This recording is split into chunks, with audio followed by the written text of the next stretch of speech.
तो बच्चों आज हम देखने वाले हैं वैद्युत धारिता। तो जो आपका क्लास 12 फिजिक्स का चैप्टर है स्थिर वैद्युत विभव तथा धारिता वाला, उस चैप्टर से ये टॉपिक लिया गया है। तो इसमें हम इसकी परिभाषा देखेंगे, फॉर्मूला देखेंगे, मात्रक देखेंगे, विमा देखेंगे और वैद्युत धारिता को प्रभावित करने वाले कारक देखेंगे। 3 नंबर में क्वेश्चन पूछा जा सकता है।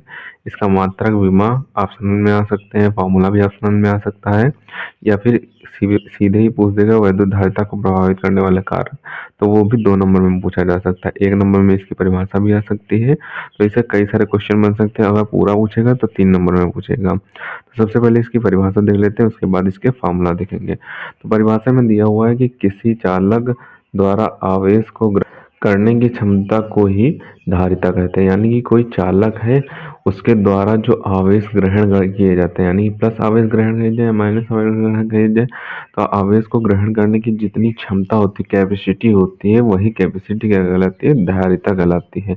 इसे सी से दर्शाते हैं, यानी कि इसे सी से प्रदर्शित करते हैं। और आगे आपको एक पॉइंट लिख देना है। अगर आपसे पूछा जाए कि आवेश और वैद्युत विभव में संबंध बताए, तो आपको लिख देना है कि किसी चालक का वैद्युत विभव उसे दिए गए आवेश के अनुक्रमानुपाती होते हैं। अगर वैद्युत विभव तथा आवेश में संबंध पूछा जाए तो पहले ये पॉइंट लिखेंगे, उसके बाद फॉर्मूला लिखेंगे। तो जो धारिता का फॉर्मूला होता है वो कुछ इस तरीके से बनता है, क्यू प्रोपोर्शनल टू वी होता है, और जब प्रोपोर्शनल टू का साइन हटता है तो यहाँ पे सी आ जाता है, यानी कि धारिता आ जाती है, is equal to C V आ जाता है।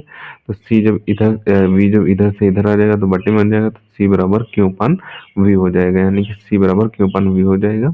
तो ये इसका वैद्युत धारिता का जो फार्मूला होता है वो ये होता है, सी यानी कि कैपेसिटी बराबर क्यू अपॉन वी। वैद्युत विभव और आवेश को क्यू से प्रदर्शित करते हैं। तो इसका मात्रक जो हो जाएगा, क्यू का मात्रक हो जाएगा कूलाम, वी का मात्रक होता है वोल्ट, तो कूलाम अपन वोल्ट इसका मात्रक 1 हो जाएगा, या फिर इसका दूसरा मात्रक होता है फैरेड। फैरेड यानी कि एफ, फैरेड इसका दूसरा मात्रक होता है। तब हम इसकी विमा निकाल लेते हैं। तो विमा कैसे निकालते हैं, हमने आपको कई सारे वीडियो में बताया कि विमा कैसे निकालते हैं। तो कूलाम की विमा होती है यहाँ पे 80, और वोल्ट की जो विमा होती है वो होती है ML2 T-3 A-1। तो ये वोल्ट की विमा होती है। अगर आप वोल्ट की विमा निकालना चाहें तो निकाल सकते हैं। हमने पिछले एक वीडियो में बताया कि वोल्ट की विमा आपको कैसे निकालना है, तो आप इसी तरीके से करेंगे तो वोल्ट की विमा निकल आएगी आपको। आप पिछला वीडियो जाकर देख सकते हैं, तो उसमें हमको वोल्ट की विमा निकालना हमने बताया था। तो अब आप इस विमा को जब ऊपर इस पूरे पार्ट को ऊपर ले जाएंगे तो कुछ इस तरीके से आ जाएगा। जो एम है वो माइनस का हो जाएगा, तो M-1, एल प्लस के 2 है तो माइनस का 2 हो जाएगा, तो L-, और टी यहाँ पे माइनस का है तो ऊपर जाएगा प्लस का हो जाएगा, तो टी एक ऊपर भी है तो T4 हो जाएगा। ए यहाँ पे माइनस का है, ऊपर जाएगा प्लस का हो जाएगा, एक ए ऊपर भी है तो ए 2 हो जाएगा। तो यही पूरा विमा हो जाएगा। वैद्युत धारिता की विमा M-1 L-2 T4 A2, ये पूरी विमा हो जाएगी वैद्युत धारिता की। और वैद्युत धारिता के जो आपसे न्यूमेरिकल पूछेगा तो आपको माइक्रो फैरेड में और पियो फैरेड में वैल्यू दी होंगी। तो उसे फैरेड में कैसे बदलेंगे, जैसे 1 माइक्रो फैरेड बराबर होता है 10⁻⁻6 फैरेड, और जो एक पियो फैरेड होता है वो होता है 10⁻⁻12 फैरेड होता है। तो ये आपको तैयार कर लेना है, ये आपके न्यूमेरिकल में आ जाता है। जब वैल्यू दी होती है तो उसको इस तरीके से बदलना होता है। तो ये भी आप अच्छे तरीके से तैयार कर लें। तो अब हम देख लेते हैं वैद्युत धारिता को प्रभावित करने वाले कारक कौन कौन से होते हैं, उन्हें हम देख लेते हैं। तो सबसे पहले आपको ऊपर हेडिंग डाल लेनी होगी, धारिता को प्रभावित करने वाले कारक, या फिर वैद्युत धारिता को प्रभावित करने वाले कारक। सबसे पहला कारक हमने लिखना होगा कि चालक का क्षेत्रफल, यानी कि जो चालक का क्षेत्रफल होता है वो वैद्युत धारिता को प्रभावित करता है। किस प्रकार से प्रभावित करता है, जो चालक का क्षेत्रफल होता है जब उसको बढ़ाया जाता है, यानी कि चालक के क्षेत्रफल का आकार बढ़ाएंगे तो धारिता का मान भी बढ़ता है। यानी कि जब चालक के क्षेत्रफल का मान बढ़ता है तो धारिता का मान भी बढ़ता है। तो इस तरीके से चालक का क्षेत्रफल धारिता को प्रभावित करता है। दूसरा आपको लिखना होगा प्रभावित करने वाला कारक कि चालक के निकट अन्य आवेशित पदार्थ।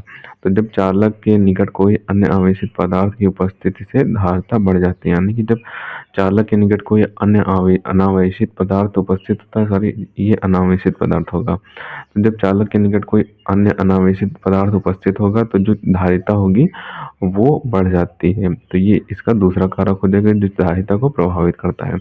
तीसरा कारक होगा कि चालक के चारों ओर परावैद्युतांक का माध्यम, यानी कि परावैद्युतांक जो होता है वो परावैद्युतांक का माध्यम होना भी धारिता को प्रभावित करता है। वो कैसे करता है? चालक के चारों ओर के परावर्तनांक का मात्रक होने पर धारिता बढ़ जाती है। यानी कि अगर कोई परावर्तनांक है, चालक के चारों ओर कोई परावर्तनांक के है, तो उस माध्यम में जो धारिता होगी वो बढ़ जाती है। तो यही 3 कारक आपको लिख देना है एग्जाम में। आपके 3 नंबर का क्वेश्चन होगा, तीनों नंबर मिल जाएंगे। अगर 2 नंबर में कारक पूछे जाएगा तो 2 नंबर मिल जाएंगे।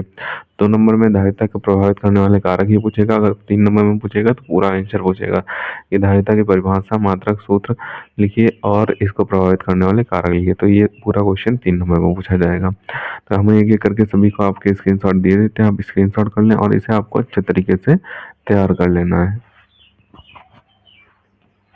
तो सबसे पहले आप इतने पार्ट का स्क्रीनशॉट करें। अब जो नीचे पार्ट दिया गया उसका स्क्रीनशॉट करें और जो नीचे पार्ट इसके दिया गया उसका भी आप स्क्रीनशॉट कर लें। अब पीछे को धारिता को प्रभावित करने वाले कारक दिए गए, उनके भी आपको स्क्रीनशॉट दिए देते हैं।